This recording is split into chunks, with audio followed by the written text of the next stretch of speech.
इतर शहरातही अशाच पद्धतीचे मोर्चे काढणार असल्याचं संजय राऊत म्हणाले। नाशिकमधील अराजकाविरोधात शिवसेनेनं याआधीही आंदोलनं केल्याचं त्यांचं म्हणणं आहे। नाशिक महानगरपालिकेमधील भ्रष्टाचारामुळे शहर बकाल झालेलं आहे। गुंडगिरी, भ्रष्टाचार बोकाळलेले आहेत आणि नाशिक मुख्यमंत्र्यांनी दत्तक घेतलंय, तरीही तिथे काहीही बदल नाही। मुख्यमंत्र्यांनी विरोधी पक्षाच्या नेत्यांसह एकदा नाशिकमध्ये फिरावं असं आव्हानही संजय राऊतांनी दिलंय। देवेंद्रजींनी एकदा 2 दिवस विरोधी पक्षाच्या नेत्यांबरोबर नाशिकमध्ये फिरावं। त्यांच्याबरोबर नाही, त्यांच्या लोकांबरोबर, विरोधी पक्षाच्या लोकांबरोबर नाशिकमध्ये फिरावं आणि नाशिकची अवस्था एकदा पाहावी।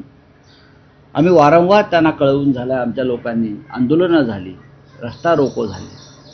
शेवटी असं ठरलं की या नाशिकच्या प्रश्नावर शिवसेना आणि मनसे यांनी एकत्र येऊन एक विराट मोर्चा काढावा, जन आक्रोश मोर्चा काढावा आणि सरकारचं लक्ष वेधून घ्यावं।